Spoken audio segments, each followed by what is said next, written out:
Кыргызстан Орто Азияда жайгашкан тоолуу кооз өлкө. Кыргызстан өзүнүн кооз жаратылышы жана меймандос эли менен белгилүү. Бирок тилекке каршы дагы деле көмүскө ачкачылык көйгөйлөрү кезигет.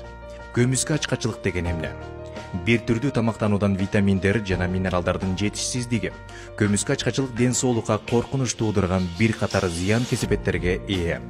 Кыргызстанда көмүскө ачкачылыктын көптөгөн зыяндарынын бирөөсү балдардын боюнун өспөй калышы, ошондой эле төрөт курагындагы аялдардын жана балдардын темир жетишсиздиктен келип чыккан аз кандуулук оорусуна жалдыгуусу.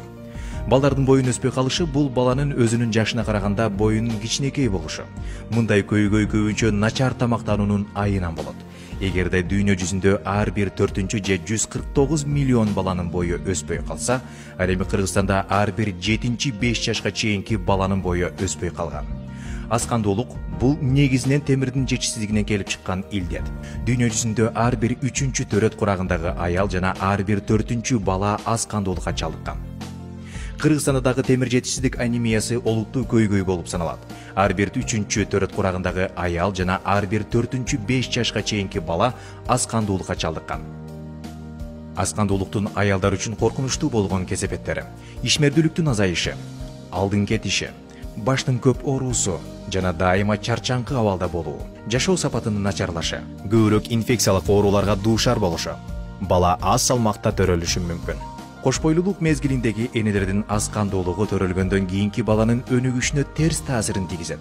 Мындай балдар ден соолугунун өнүгүшүндө тең туштарынан артта калышат жана бат-баттан ар кандай жугуштуу ооруларга жана темирдин жетишсиздигине байланыштуу анемияга дуушар болушат.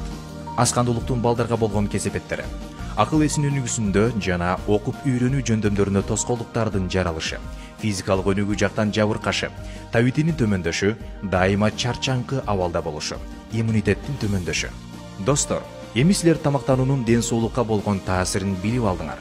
Туура жана ар түрдүү тамактанып, ден соолукта болгула. Бул маалыматты алгандан кийин силер азыктанууга болгон мамилеңерди толук баалуу тамактануу багытына өзгөртүп, мыкты азыктануу адаттарын кабыл аласыңар деп үмүт кылабыз. Ошондой эле кандайдыр бир көйгөйлөр болсо, өз убагында дарыгерлерге кайрылгыла. Биздин социалдык тармактарда алдыңкы жана ден соолукка пайдалуу азыктануу тажрыйбалары жарыяланып турат. Катталгыла.